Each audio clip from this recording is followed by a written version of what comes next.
जय श्रीमन नारायण गुरुजी। जी गुरुजी, ये पूछना था कि ये हम तो मानते हैं कि राम सेतु जब बना था तो राम जी के पत्थर लिखे, राम जी का नाम लिखा गया था तो वो पत्थर धरे थे, लेकिन आसपास के जैसे हम सब लोगों से बोलते हैं तो वो ये कहते हैं ये तो गैस थी, ये कोई पत्थर नहीं थे। तो अभी भी ऐसी गैस होती हैं। तो उनसे बोलो तुम भी गैस भर के तैरा लो ना पत्थर, जब होती है अभी गैस तो तुम भी तैरा लो, तुम्हारे बाप दादे ने भी तैराए होंगे, पूछ लेना। तो रुको जरा, सबर करो, बोला धक्का बुक्की नहीं करने का, आराम से लेने का। हाँ, भगवान नदियों पर सुंदर सुंदर ओवर ब्रिज बना लेते हैं, इतना बढ़िया नॉलेज। ये सब कुछ पहले भारत में था। अब आप आश्चर्य मानेंगे कि ये टेक्नोलॉजी पहले थी। अरे नहीं थी तो राम सेतु कैसे बन गया? थी तब ना राम सेतु बना। शाबाश बेटा, बहुत बढ़िया मुन्ना। राम सेतु का पुल कैसे बना?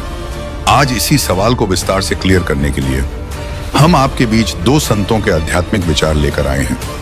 इस आध्यात्मिक ज्ञान चर्चा में एक तरफ हैं अनिरुद्ध आचार्य जी महाराज और दूसरी तरफ हैं संत रामपाल जी महाराज। इन आध्यात्मिक संतों में किसका ज्ञान उत्तम है? कमेंट करके हमें अपनी राय अवश्य दें। अगर इस चैनल पर आप पहली बार आए हैं तो फटाफट से वीडियो को लाइक और चैनल को सब्सक्राइब जरूर कर दें। तो चलिए वीडियो शुरू करते हैं। कि जब नल नील को वरदान था कि तुम्हारे डाले हुए पत्थर पानी में डूबेंगे नहीं, तो जब उनके डाले हुए पत्थर पानी में डूबेंगे नहीं तो फिर पत्थरों पर राम नाम लिखने की क्या जरूरत आन पड़ी? यही प्रश्न है आपका। देखिए, इसका समाधान यह है, यह तो सत्य है कि नल नील को वरदान था, वरदान कि तुम्हारे हाथ से डाले, श्राप था, वरदान नहीं श्राप था कि तुम्हारे हाथ से डाले हुए पत्थर डूबेंगे नहीं। क्योंकि नल नील पहले क्या छोटे जब थे ना तो ये साधु संतों के भगवान ले जाकर नदी में फेंक देते थे, शालिग्राम, सिंहासन, बर्तन। तो संतों ने गुस्से में श्राप दे दिया कि बड़े शैतानी बच्चे हैं, ये शैतानी करते हैं। तो श्राप दे दिया कि तुम्हारे डाले हुए तुम्हारा डाला हुआ कोई भी वस्तु पानी में डूबेगी नहीं। तो फिर जो चीज वो नदी में फेंकते थे वो ऊपर ही रहती, तो साधु लोग ले आते तो उन्हें अच्छा लगने लगा।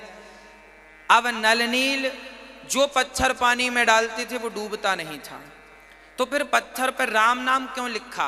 देखिए, नल नील जो पत्थर डालते थे ना पानी पर, एक पत्थर उन्होंने यहां डाला तो वो यहीं रहेगा, डूबेगा तो नहीं, यहीं रहेगा। एक पत्थर बाजू में डाला यहां, तो देखो इस पत्थर और इस पत्थर के बीच में दूरी है। अब दूरी खत्म कैसे हो? तो नल नील पत्थर पर क्या लिखते थे? एक पत्थर पर लिखते थे रा और दूसरे पत्थर पर लिखते थे माँ, और दोनों को जब डालते थे तो वो साथ में जाकर चिपक जाते थे। तो एक दूसरे से सारे पत्थर चिपकते गए तो बढ़िया सेतु बन गया। क्योंकि यदि एक से पत्थर से दूसरे पत्थर में दूरी होती तो किसी के समुद्र में गिरने की, हाँ,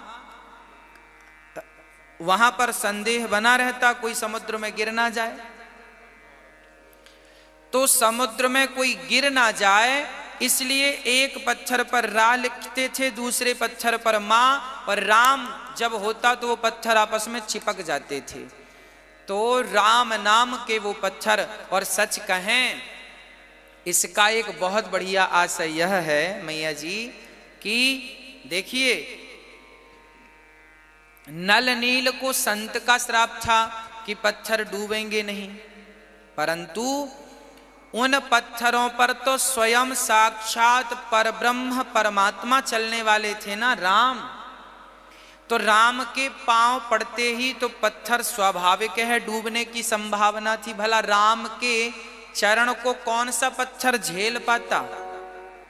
हाँ, इसलिए भगवान कहते हैं ना, राम से अधिक राम कर नामा।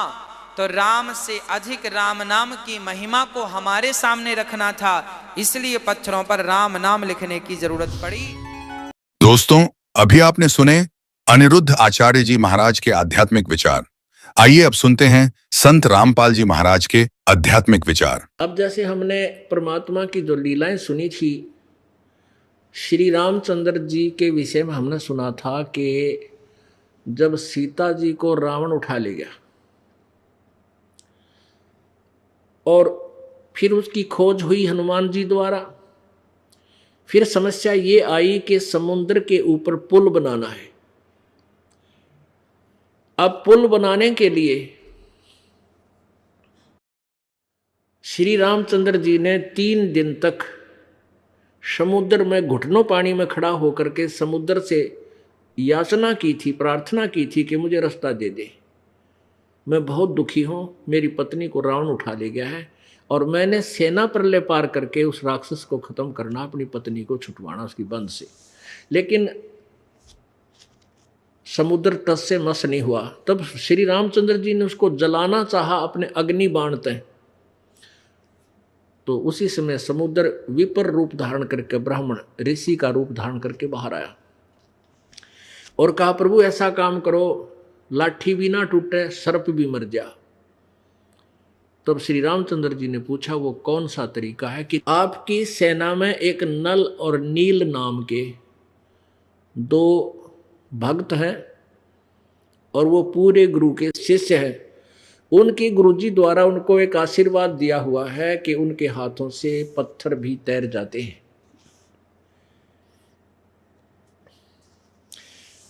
अब जैसे श्री धर्मदास जी पहले हिंदू धर्म में जन्मे थे और रामचंद्र जी, श्री कृष्ण जी और विष्णु और ब्रह्म, इनकी शंकर जी की महिमा बहुत सुनी हुई थी, तो यही कहा करते थे कि श्री रामचंद्र जी ने समुद्र पे पुल बना दिया। तो परमात्मा ने कहा था, बेटा वो पुल भी रामचंद्र ने नहीं बनाया था, इस दास ने बनवाया था। क्योंकि परमात्मा ने अपने आप को एक दास की भूमिका से भी परिचित कराना था। हमारे लिए वो शब्द बोला करते थे। फिर सारी कहानी बताई थी कि नल और नील, इनको बहुत असाध्य रोग था। कबीर जी ने बताया, कहीं पर भी किसी संत ऋषि मंडलेश्वर से इनका रोग दूर नहीं हुआ। सभी ने कह दिया कि तुम्हारे प्रारब्ध का कर्म का दंड है और ये तुम्हें किस्मत में लिखा है, भोगना ही पड़ेगा, आजीवन ऐसा ही चलेगा। तब कबीर परमेश्वर के सत्संग में पहली बार गए थे, परमात्मा के चरण छुए थे। परमेश्वर कबीर जी ने इनके सिर पर हाथ रखा था तो दोनों स्वस्थ हो गए थे। उसके बाद इनकी सेवा में काफ़ी रुचि होगी थी और ये काफ़ी दिन परेशान रहने के कारण मेंटली डिस्टर्ब फिर भी रहते थे, लेकिन स्वस्थ पूरे हो गए थे। और भगवान में ज़्यादा आस्था होने के कारण ये कोई कपड़े उपड़े भक्तों के, बूढ़े ठेरों के, जो रोगियों के सत्संग में आते थे, 2-4 दिन सत्संग प्रभु किया करते थे ऐसे दरिया के किनारे। तो वो नल और नील परमात्मा ने बता दिया था, बेटा जितनी सेवा भी करोगे वो काम आया करे। सत्संग में आकर के चौधरी नहीं पाके, दास बनकर रहे और सेवा कर अपने हाथा ते, इस तो बहुत पाप कटा करे। अब वो तो दुखी थे, उनके तो कांटे निकल रहे थे। अब वो तो उस दुख में जूता पह रहे थे, भाई फिर ना लग जाए। और परमात्मा की प्रत्येक बात को सत्य मानते थे। तो ऐसे वो क्या करते थे, जैसे कोई बुजुर्ग हैं, बीमार हैं, उठ नहीं सकते, अंधे हैं, पैरालिसिस हैं, परमात्मा के पास ऐसे दुखी लोग ज़्यादा आते थे और कुछ दिन मालिक उनको ज्ञान गुण सुना कर धीरे धीरे उनको स्वस्थ कर देते थे। तो वो नल और नील उनके कपड़े ले जाते धोने के लिए या बर्तन साफ करने के लिए। तो दरिया में बैठ, पहले साबुन सुबुन तो थे कोई ना, पानी में पहला भिगो दिया करते, मैल गल जाएगा, फिर देव मोगरा उन कूटा करते पत्थर पर गिर के, ऐसे कपड़े धोया करते। ऐसे ही बर्तन साफ करते थे, पहले पानी में भिगो देते, फिर रेत से साफ करा करते, दरिया के रेत से। इस दृष्टिकोण से वो कपड़ों को, बर्तनों को पानी में भिगो देते नल नील, और स्वयं दरिया के किनारे किसी वृक्ष के नीचे बैठ के सत्संग में सुनी हुई बातों से चर्चा करते थे और कहते थे, देख किसा भगवान मिला, अपना दुख दूर हो गया है। परमात्मा सब जगह घूम लिए थे, ये सारे नकली संत हैं, सबके पास चले गए थे हम, और सब ने कहते तुम्हारे कर्म में लिख रखा है तो भोगना ही पड़ेगा। देखा वो संत है, वो तो नकली है, सारे नकली। यानी इस तरह की बातें वो चर्चा चलती रहती। उधर से क्या होता, जब वो धोने के लिए जाते बर्तन कपड़े, तो कुछ कपड़े कुछ बर्तन दरिया के धार में बह जाते, उनको पता नहीं लगता, वो वापस आते लेके। अब किसी का कमीज कोई ना, किसी का पजामा खो गया, किसी की धोती नहीं था, किसी का कटोरा को नहीं, किसी की थाली गुम, तो इन्हों कहते भाई मेरे 4 बर्तन ले गया था, 2 ले आए तुम, उनको पता नहीं था, वो कहते नलनील है कि नहीं भी सारे ले आए हम तो न्यू के न्यू। तो फिर और जो दूसरे सेवक के बताते थे कि ये क्या कर रहे हैं, उन्हें भिगो कर दूर बैठ जाते हैं, ये भगवान की महिमा वहाँ चर्चा चलाते रहते हैं और पीछे से ये बह जाते हैं, इनको पता को नहीं, इनको भी पता नहीं सचमुच कोई वस्तु बह गई है। तो फिर एक दो बार ऐसा हुआ तो उन्होंने कहा भी आगे से हम ठीक ले आएंगे, नलनील कहने लगे आगे ध्यान रखेंगे, फिर भूल जाते। तो उन्होंने फिर एक दिन गुरुदेव के सामने कह दिया कि गुरुदेव ये भक्त हैं तो बहुत अच्छे, लेकिन ये ऐसे ऐसी कहानी ऐसी बात बन जाती है, हमारे कोई कपड़ा गुम कराते हैं, कोई बर्तन, तो इनको कहो कि हमारी सेवा ना करें तो अच्छा है,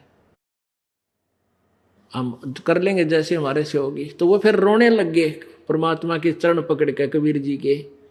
उन्होंने सोचा गुरु जी नाराज हो जाएंगे और तुम्हारे ऊपर वो आपत्ति फिर आवेगी। कहने लगे नहीं गुरुदेव, हमारी सेवा ना लेना प्रभु, हम बहुत ध्यान रखेंगे। तो दूसरे भक्त कहने लगे जी आए प्रत्येक बार ऐसे ही बोलते हैं, ये इनके बस की बात नहीं है और ये हमारा तो घना काम बिगाड़ दे, हम दुखी हो जाते हैं। ये नहीं कहते कि सेवाएं ठीक नहीं करते, इनसे कहो हमारी सेवाएं ना करें।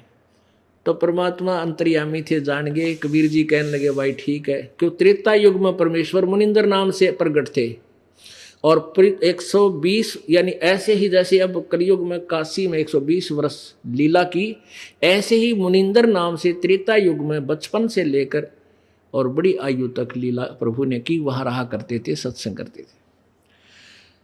तो हम क्योंकि अब कलयुग में कबीर जी की महिमा गा रहे हैं, तो सतयुग में उसी कबीर जी का नाम सतसुकृत था। तो सतसुकृत उर्फ कबीर जी कहने लगे भाई नलनील तुम सेवा करो बेटा, रो मत, आशीर्वाद है मेरा, आज के बाद तुम्हारे हाथ से कोई वस्तु जल में नहीं बहेगी, डूबेगी नहीं, चाहे पत्थर भी रख दियो बेटा। तो ये आशीर्वाद था कबीर भगवान का उस नल और नील को ऐसे। तो फिर वो नल नील से रामचंद्र जी ने पूछा, श्री राम ने, कि भाई अब बुलाओ नल नील को। अब नल नील के पास जो बुलाने गए, उन्होंने कहा चल आपको श्री रामचंद्र जी यानी राजा बुला रहे हैं और तुम्हारे हाथ में कोई शक्ति है क्या, पत्थर तर जाएंगे। समुद्र ने प्रकट होकर बताया है। तो बस फूल के डोडा हो गए, फूल का चौड़े पाक के खाओ, हमारे अंदर शक्ति है। और वहां से चल पड़े। श्री राम ने चंद्र जी ने पूछा क्यों भाई बच्चों, क्या तुम्हारे हाथ में ऐसी कोई पावर है, शक्ति है, पत्थर तर जाएंगे? हाँ जी।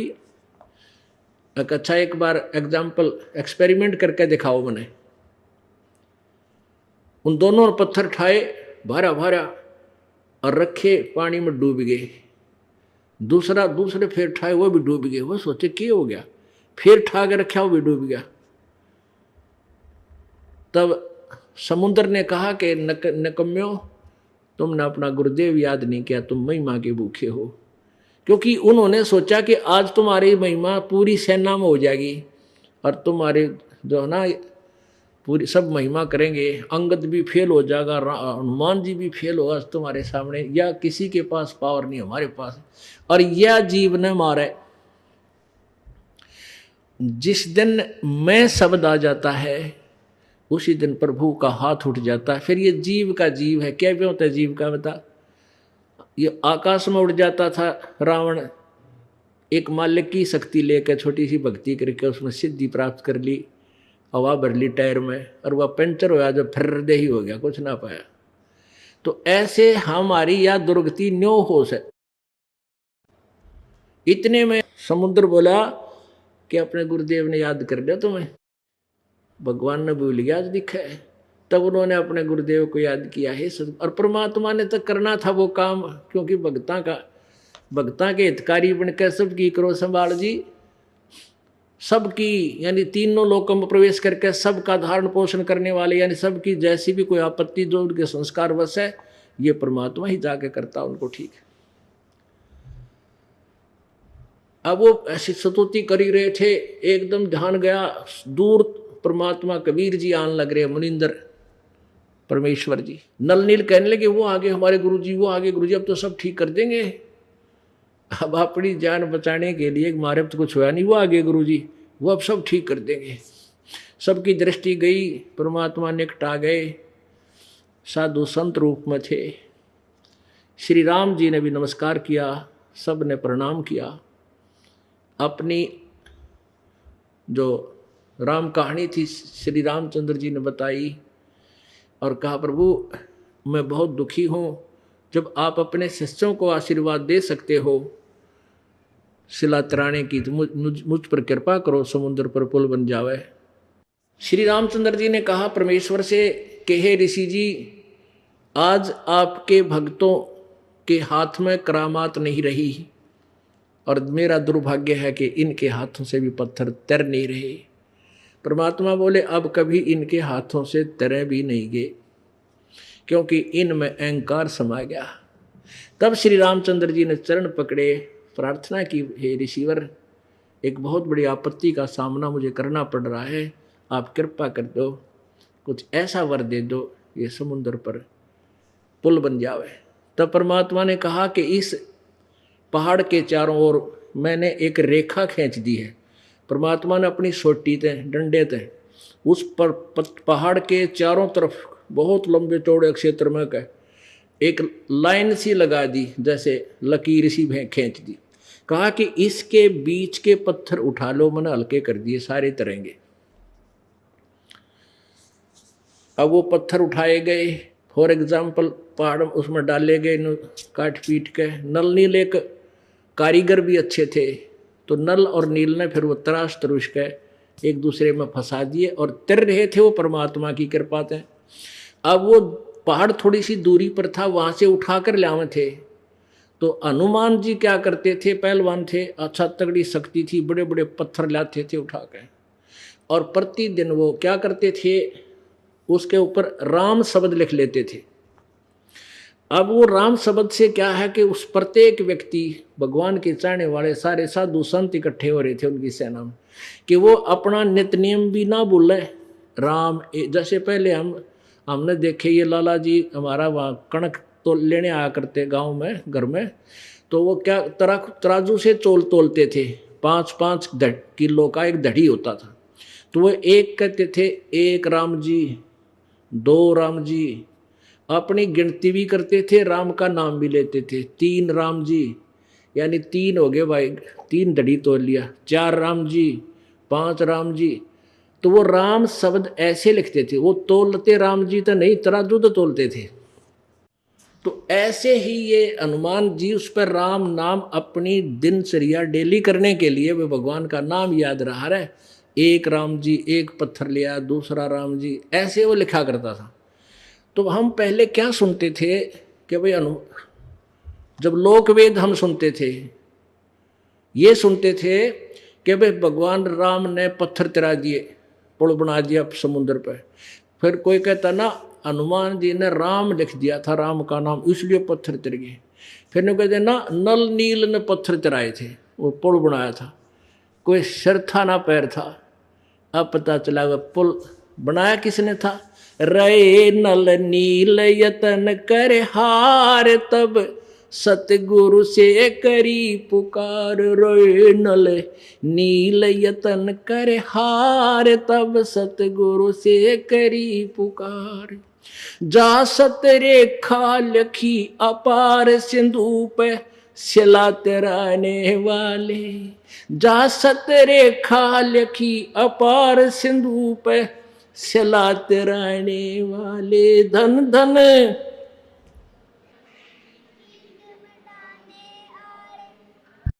भक्त की पीड़ मिटाने वाले, भक्त की पीड़ मिटाने वाले। धन धन सतगुरु सत कबीर, भक्त की पीड़ मिटाने वाले। सत साहिब।